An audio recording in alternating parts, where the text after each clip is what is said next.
Hola, ¿qué tal? Bienvenido al videoblog de Derecho Romano 2. Y bueno, hemos comenzado a hablar acerca de los delitos como fuente de las obligaciones, haciendo la distinción entre delito privado y el crimen, podríamos decirlo en términos actuales, el delito de derecho público.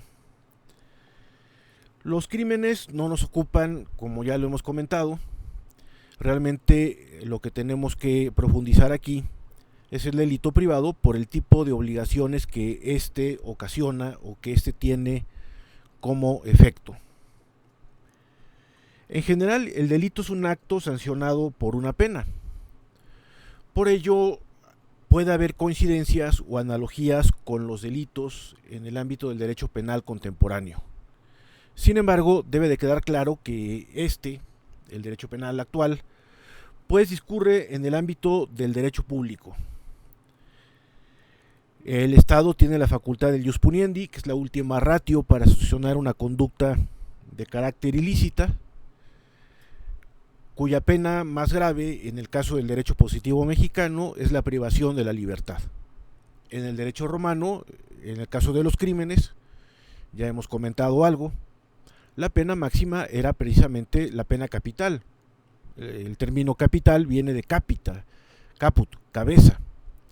Y por lo tanto, pues la pena más grave era la pena de muerte, que incluso podría ser una muerte infamante, como era el caso de la muerte de Cruz. Es por ello que la justicia suele representarse mediante una espada. La espada representa la sanción, la fuerza del Estado para sancionar una conducta. Y en este sentido, si la espada representa esto, es que tiene la capacidad de cortar una cabeza.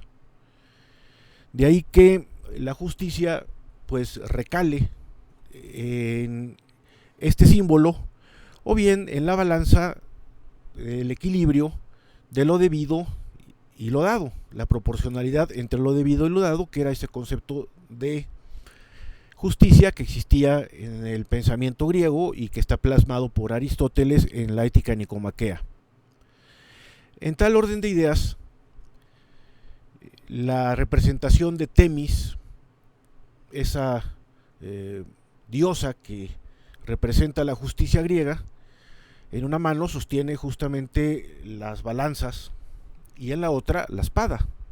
Si no se logra el equilibrio, pues la espada tendrá que intervenir. El uso de la fuerza pública, que también es un monopolio a cargo del Estado. Es una facultad exclusiva del Estado. No quisiera extenderme mucho en esto, pero reflexionaría vuela pájaro. Hoy en día concebimos esto como una concesión que hicimos los ciudadanos en algún momento histórico, ya que creemos, desde que Thomas Hobbes redactó el Leviatán, que el Estado es un producto de la voluntad de quienes formamos una nación y que esa nación genera un Estado.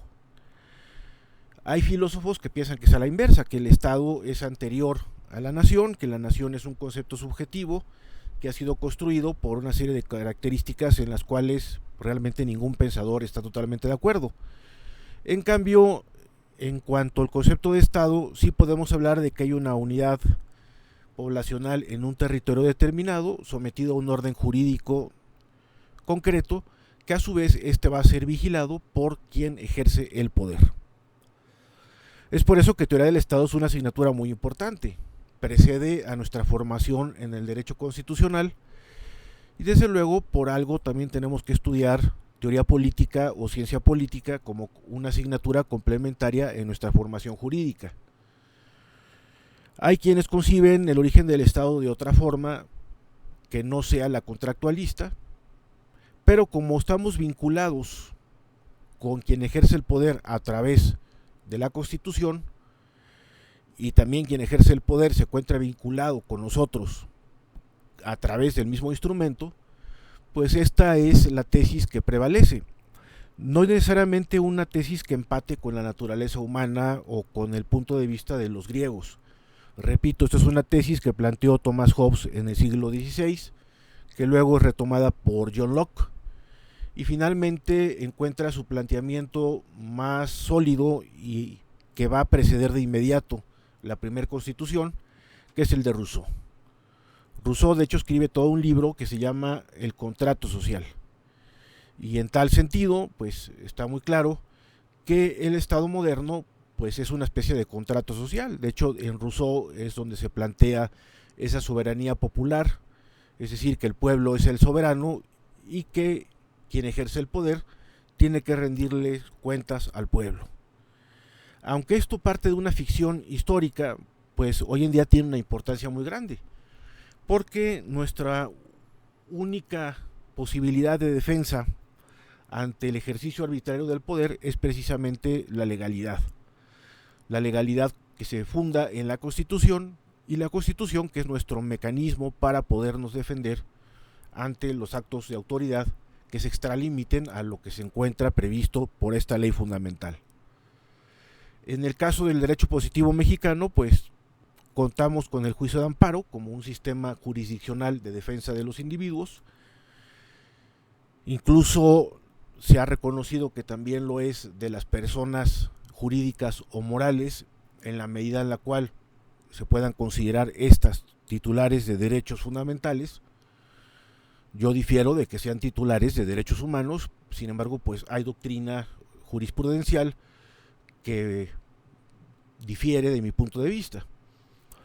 Lo que sucede es que para mí los derechos humanos se fundamentan en todo caso en la naturaleza humana, y una persona moral, una persona que es construida por el intelecto humano con el objeto de que obedezca a un fin común de un grupo de socios o de asociados o de tenedores de acciones, etcétera, etcétera, pues no estamos constituyendo un ser que sea igual a la persona individual, porque la persona individual posee una característica que no posee una sociedad anónima de capital variable o una asociación civil o una sociedad civil, por más nobles que sean sus fines.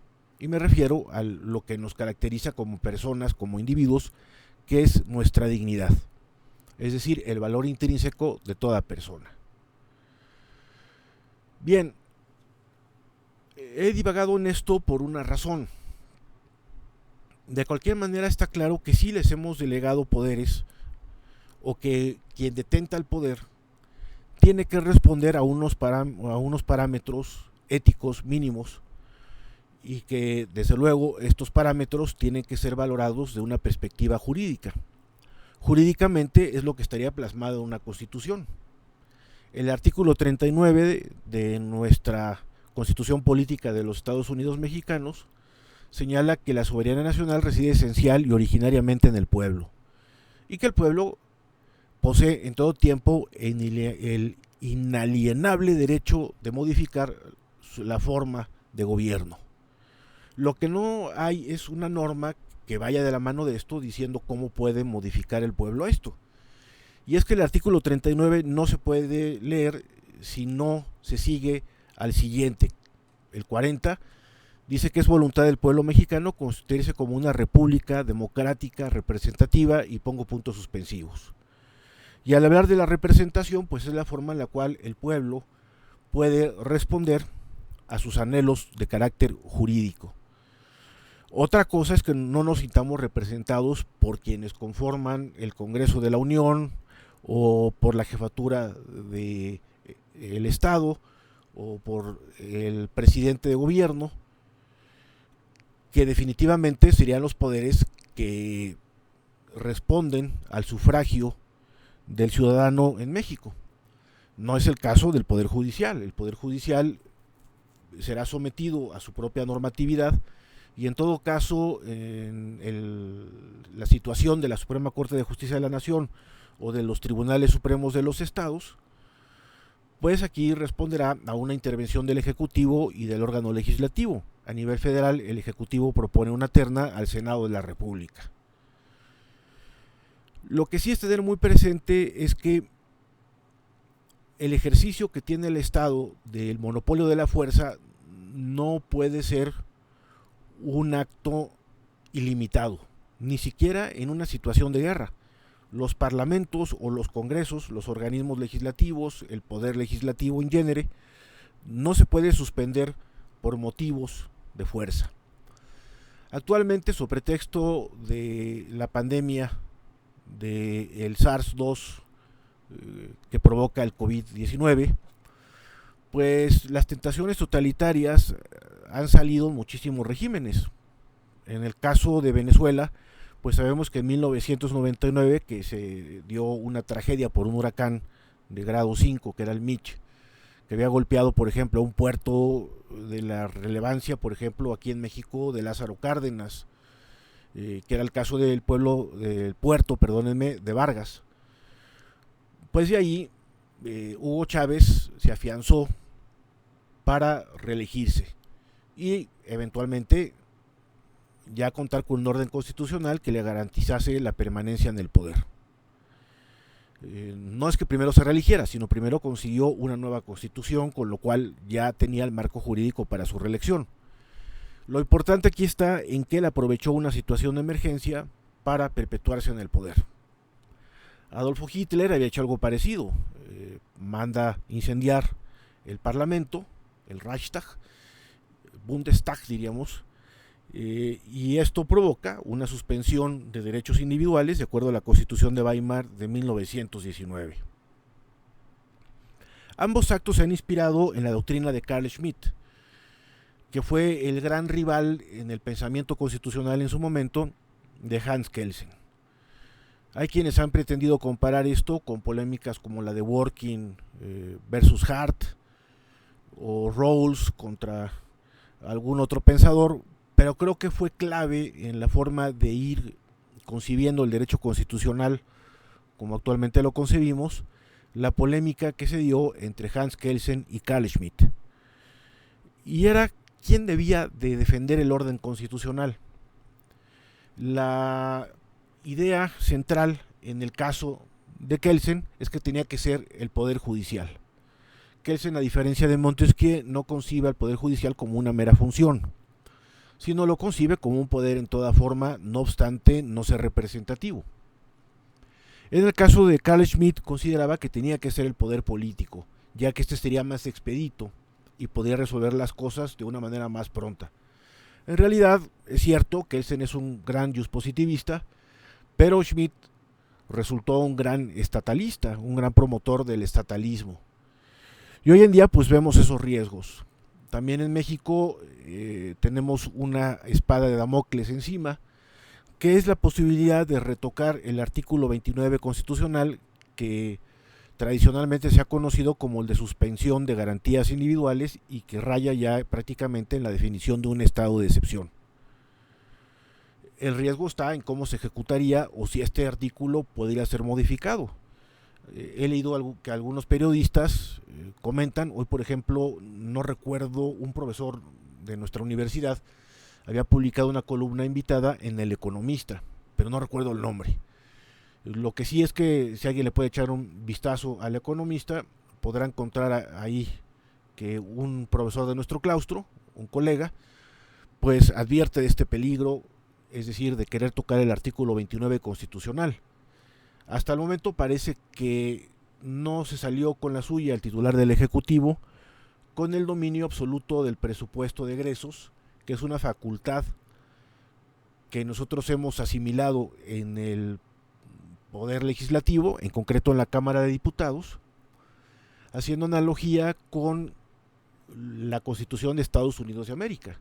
En The Federalist, el libro que es en realidad una colección de ensayos publicados en un periódico llamado El Federalista, precisamente, de Hamilton, Madison y Jay, pues dado que la Cámara de Diputados es la Cámara que representa lo popular, el número de habitantes de un pueblo, de una sociedad política, a estos hay que rendirles cuentas sobre los dineros, sobre los gastos públicos, y por lo tanto tienen que ser los que elaboran y aprueban el presupuesto. Otra cosa es que haya una iniciativa del presupuesto de egresos de la Federación por parte del Poder Ejecutivo.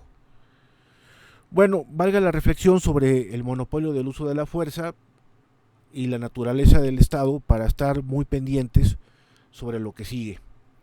Miren, esto surgió por una inquietud. Conversaba hoy con mi padre, que ya es un hombre de 83, en unos días va a cumplir ya los 84 años y gracias a Dios está muy lúcido, quien me decía que después de que se levante este estado de la pandemia, este confinamiento, nada va a volver a ser igual. Evidentemente que no.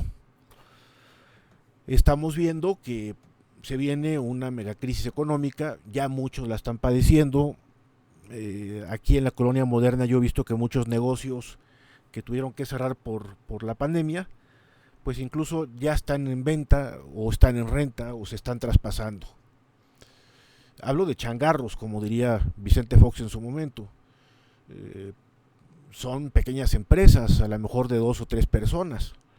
Pero bueno, ha tronado una panadería, ha tronado un señor que reparaba aparatos eléctricos, un veterinario ya dejó su lugar, en fin.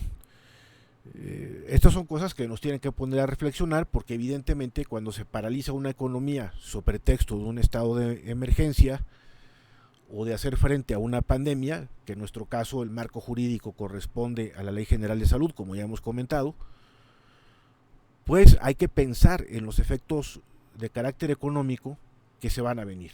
Y es evidente que esto no se va a arreglar con 3,000 pesos mensuales, porque la inversión que hizo el veterinario para pagar la accesoria o que hizo la panadería para tener la accesoria respectiva también, me refiero por accesoria pues un local que tenga un fin de acuerdo al derecho de uso de suelo, de carácter mercantil, de carácter comercial, pues que no se vean en riesgos de perderlo.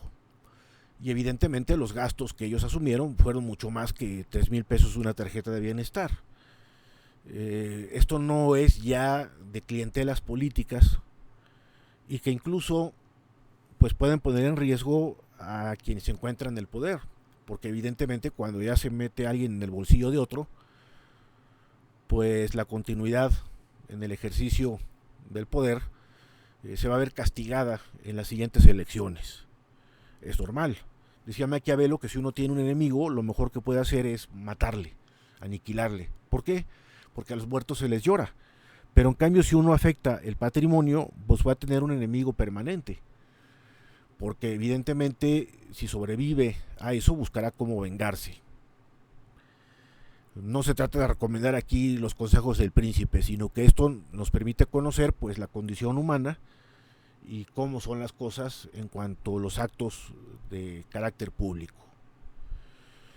Bueno, pues el Estado tiene el jus poniendi, el Estado tiene la facultad efectivamente de sancionar las conductas de acuerdo al derecho público, que es el derecho penal, y es por ello que también tenemos que estar muy al pendiente sobre la defensa del garantismo penal, que ya recibió un golpe, como les he comentado, cuando se reformó el artículo 19 de la Constitución. A mí no me gusta el sistema actual, el acusatorio adversarial, lo confieso, pero tenía ya una gran respuesta a las reclamaciones, tanto en el foro como por parte de los indiciados o eventualmente procesados o incluso sentenciados en materia penal. La comunidad de penalistas ha tratado de buscar soluciones a un sistema penal que tenía como punto de mira las facultades del agente del Ministerio Público, a tal grado que desde 1916, cuando Venustiano Carranza había presentado la iniciativa de reformas de la Constitución del 57, y de ahí surgirá la actual del 5 de febrero del 17, pues ya hablaba de una interesante modificación en las facultades y competencias del agente del Ministerio Público. Que esto no se diese, pues obedeció a un diseño penal que ya era garantista de suyo, como lo sostiene García Ramírez en 1917. Si uno observa la Constitución original, que esto se puede ver en la página de la Cámara de Diputados, pues el procesado gozaba de muchos derechos. Es cierto que no hay expresamente una cláusula de presunción de inocencia, pero don Sergio García Ramírez ha interpretado que existía esta presunción y que en la práctica en todo caso se dio la presunción de culpabilidad. Eso ya es otro tema. Lo cierto es que el artículo 20 constitucional original de 1917 ya era ejemplar para evitar que el Estado abusase de quien se encuentra sometido a la justicia penal. Repito, porque es una última ratio, es la consecuencia final de un fracaso de otras posibilidades jurídicas. Y esto me permite llevar el agua al molino de donde nos habíamos quedado. Afortunadamente, los romanos sí llegaron a pensar en soluciones entre particulares que no tuviesen que llevar a la última ratio del derecho. Theodor Mommsen tiene toda una obra extraordinaria sobre derecho penal romano, pero aquí quisiera traer a colación ese viejo manual de derecho romano que había publicado don Guillermo Floris Margadant, y que él decía justamente que del derecho romano, en el sentido de los delitos privados, surge un principio general de derecho que se encuentra plasmado en el artículo 17 de la Constitución. Y era aquí donde quería centrar mi reflexión, además de la otra, que es un poquito de conciencia del contexto político en el que estamos, y que como comunidad jurídica pues tendremos que hacerle frente tarde que temprano para evitar que esto se salga de control y que terminemos con la pérdida de libertades, como es el caso tristemente de Venezuela o de Cuba. Lo que Guillermo Floris Margadant nos recordaba es que nadie puede ser privado de su libertad por deudas meramente de carácter civil. Repito este principio: nadie puede ser privado de su libertad por deudas meramente de carácter civil. Y esto obedece a la naturaleza de los delitos privados. Si yo causo daño en propiedad ajena, pues la responsabilidad que tengo hoy en día es responder al menoscabo patrimonial o damnum emergens, el daño, y en su caso a lucro cesante, lo que pudo haber ganado o lo que pudo haber ingresado a quien le causé el daño, vamos a llamarle a la víctima, al afectado, de tal suerte que debo de pagar el perjuicio, lucrum cessans, lucro cesante. El perjuicio pues se calcula en función de las expectativas reales que tendría la víctima.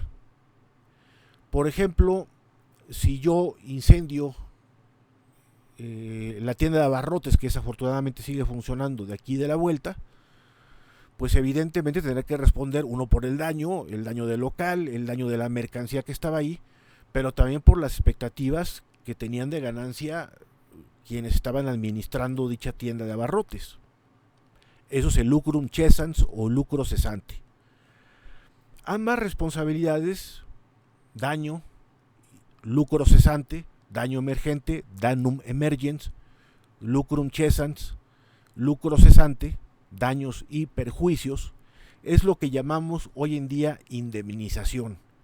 Y realmente la trascendencia de los delitos particulares del derecho penal romano se encuentran justamente en ser lo que hoy en día conocemos como indemnización. La responsabilidad es indemnizar, y eso es una obligación meramente de carácter civil. Si ya además de esto hay la comisión de un delito, por ejemplo, el hecho de que yo le haya prendido fuego y que implica dolo, pues evidentemente esto tiene responsabilidades penales. Ya habrá que adecuar esto a una conducta específica, el incendio, que se encuentra prevista en el Código de Derecho Penal. Por eso se abre una vía civil para la reparación del daño. Tenemos un problema reciente que ha sido perder de vista la importancia de la indemnización, y esto se debe mucho a la ideología. La justicia restaurativa está muy de moda, pero habría que repensar mucho esto.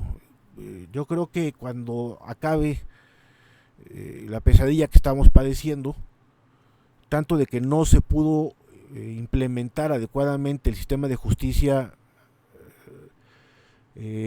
acusatorio adversarial, y que han entrado una serie de modas, así como también gente que no tenía experiencia en el ámbito de la justicia penal, ni como defensores, ni como jueces, ni como ministerios públicos, que elaboraron un Código Nacional de Procedimientos Penales o una ley de sanciones, de ejecución de sanciones, que no responden ni encajan en la vida real con el derecho penal. En 2011, se acordarán, se puso de moda por ahí un documental que se llamaba Presunto Culpable, donde aparecía la hija de la hoy alcaldesa de Álvaro Obregón, Laida Sansores. Creo que la hija se llama Laida Negrete, y también su esposo Roberto Hernández. Muy bien, fantástico. Pero la película planteaba de una manera bastante tramposa la realidad de la práctica penal.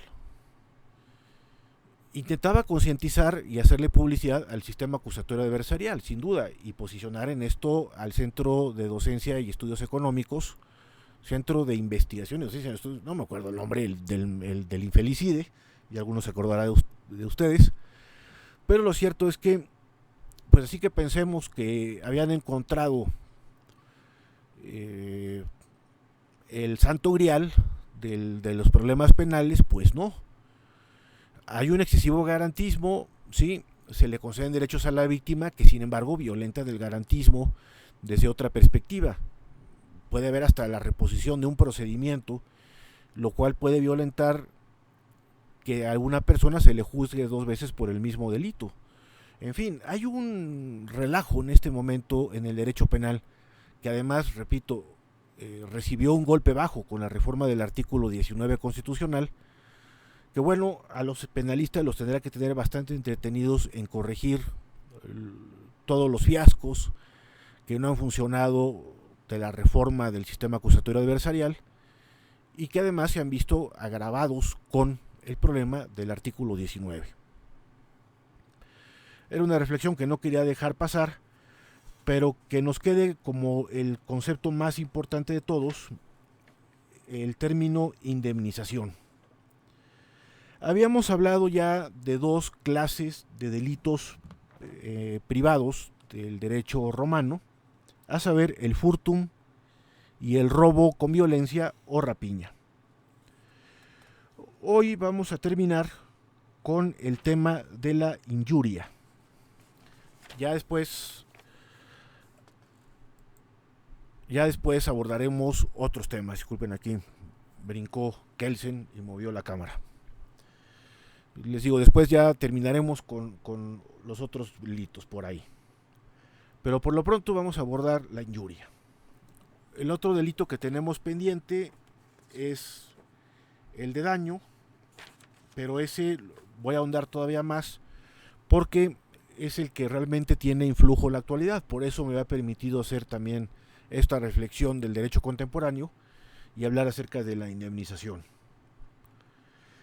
Sobre la injuria, pues es, si nos damos cuenta de una manera muy amplia, lato sensu, la antijuricidad de un acto, todo lo que es contrario a la justicia. Aquí en este librito que hemos mencionado de las profesoras de la Universidad de Deusto dice contrario al derecho. Bueno, injuria es lo injusto. Luego entonces es lo contrario a la justicia. La injuria siempre implica devolverle a cada quien lo que le corresponde. Pero en el caso del derecho romano, la injuria hace referencia a las lesiones inferidas a una persona que tenga cuando menos el status libertatis, y que estas lesiones atenten contra su integridad física. En el caso de que uno prive de la vida a otro, pues entonces ya va a trascender al ámbito del derecho público, porque lo que habrá cometido en todo caso es un crimen. Ahora bien, la injuria también hacía referencia a lesiones morales, afectar la buena fama de alguien, afectar la honorabilidad de alguien. Y aquí vuelvo otra vez a hacer otra elipsis, valga la redundancia, con el derecho actual. A mí me tocó, cuando trabajaba en la Comisión Nacional de los Derechos Humanos, que hubo una corriente por ahí que decía que sobre pretexto de proteger la libertad de expresión había que derogar los delitos de calumnia y difamación. Y en efecto, un compañero de la CNDH estaba muy entusiasmado con esto, fue un gran promotor en esta reforma, y él llegaba a decir, miren, total, las penas que tienen esos delitos, pues siempre implicarán, dado el término medio aritmético de lo que se encuentra ahí establecido, que el periodista o alguien que públicamente difunda un secreto, difamación, o le atribuye a la comisión de un delito que no hizo otro, la calumnia, pues prácticamente quiere decir que se va de rositas, es decir, que quedan impunes estos delitos, o que pues conviene más irse por la vía civil a través del daño moral. Es por eso que el damnum lo vamos a profundizar en un video per se. Lo cierto es que sí convenían, porque las calumnias y las difamaciones están a la orden del día, y es cierto que uno puede exigir lo que corresponde en materia moral, pero en materia penal puede ser que se dé el caso de que alguien dolosamente, con mala intención, con el maleficium que decían los romanos, pues pretenda invadir la esfera privada de una persona y hacer públicos secretos para desprestigiarla, o en su caso le atribuya conductas ilícitas que no necesariamente esa persona cometió. Por ejemplo, decir, ese que está ahí es narcotraficante. Oye, no es así. O el hecho de que se presuma algo contrariamente, valga la redundancia, a la presunción de inocencia.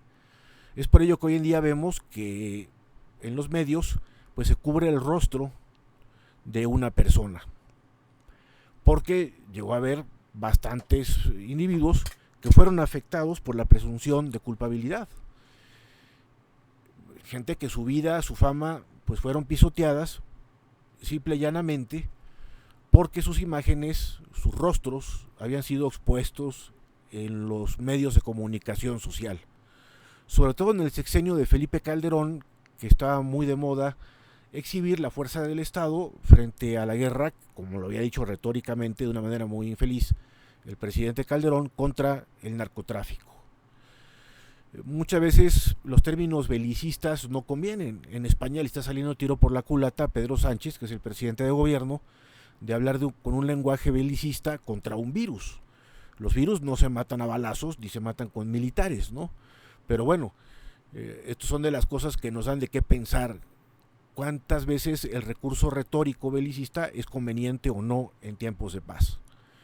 Incluso citar a Churchill, como lo hizo Pedro Sánchez allá, de decir tendremos que padecer una fuerte oleada de sufrimiento y esto costará sangre, sudor y lágrimas. Hombre, no estamos hablando de los bombardeos de la Luftwaffe en Londres o en el sur de Inglaterra. No estamos hablando de que nuestros soldados hayan tenido que dejar Dunkerque. Es absurdo.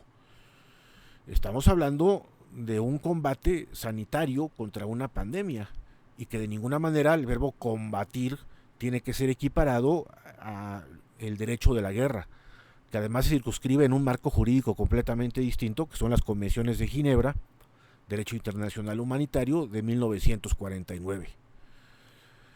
Eso es un problema muy grave cuando se emplean los recursos retóricos equivocadamente. Churchill tenía toda la razón del mundo en hablar así ante el Parlamento de Inglaterra. Estaban hablando de que era o una decisión de resistencia frente al nacionalsocialismo o permitir que éste ganase. Y en una guerra no hay grises. Probablemente los grises se den en el momento de negociar la paz o en los efectos posteriores a la negociación de la paz, pero no en el momento de combatir. En el caso de una pandemia, en todo caso, lo que tiene que tener el comunicador político es empatía con las víctimas, la conciencia de cómo hay que enfrentar las cosas, etc. Bueno, lo que quería volver a con la cuestión de la honorabilidad, de la buena fama, de que no se le adjudicara una conducta delictiva a quien es inocente. En el derecho romano, pues este es el caso de la injuria, y es por eso que también equiparamos en el lenguaje actual injuria a una lesión corporal o a una falta a la fama de otro. Incluso la injuria muchas veces se equipara al uso de palabrotas, al lenguaje altisonante. Este señor me injurió, me ha insultado, me ha dicho tal o cual cosa. Y lo único que nos queda pues es la vía penal. ¿Qué tan eficaz es? Pues es algo que se encuentra condicionado a la velocidad de la administración de justicia. En el caso del derecho penal romano, hablo de nuevo del derecho privado,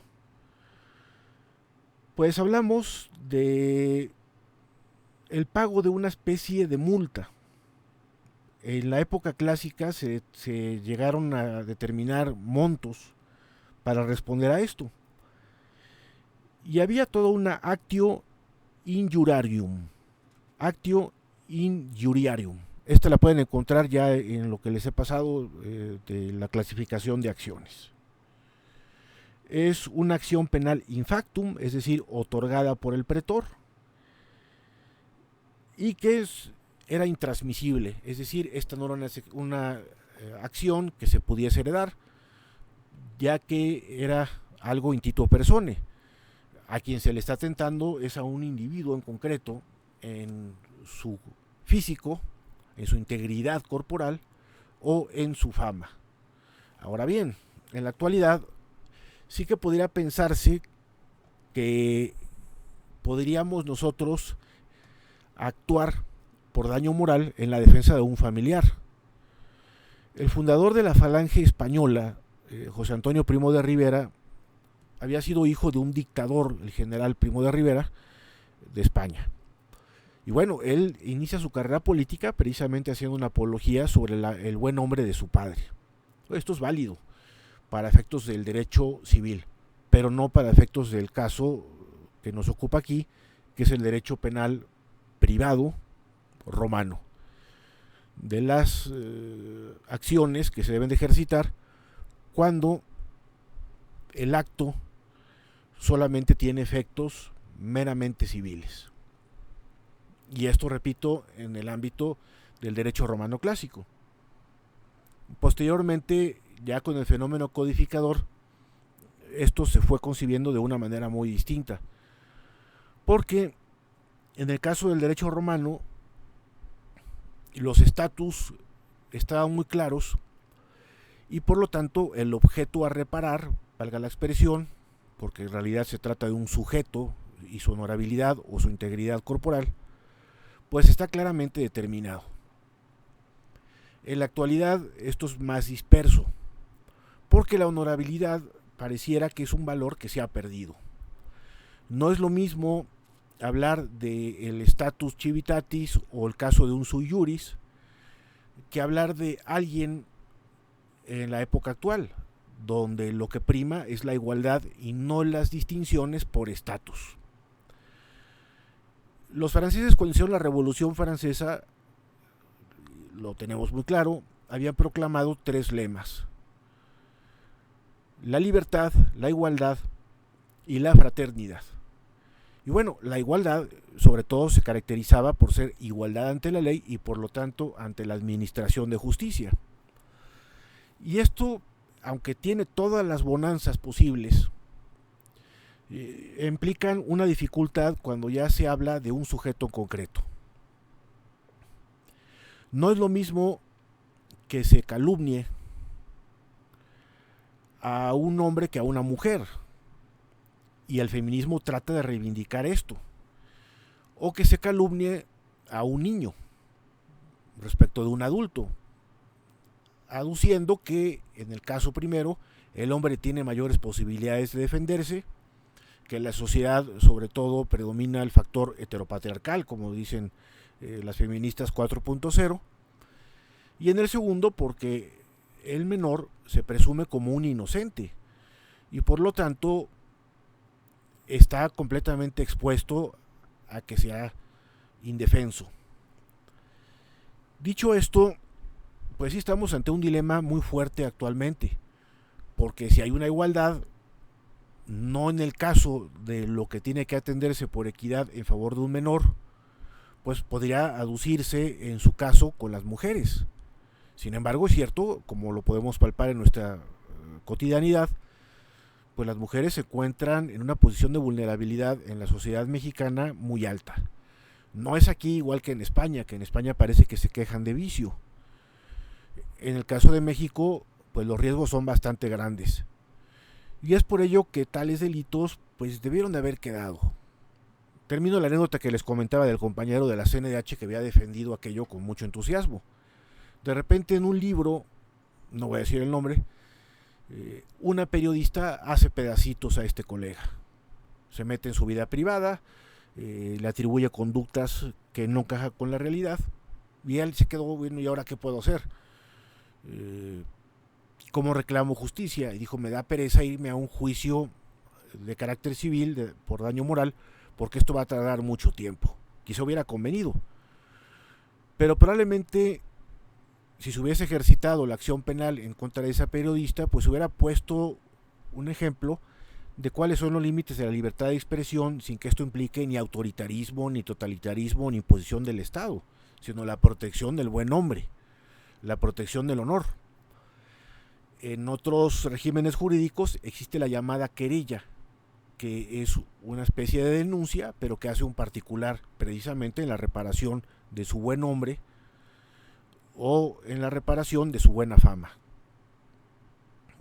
Esto es algo que a raíz de esa reforma pues quedó reducido a cero en nuestro derecho y repito, existe la vía civil.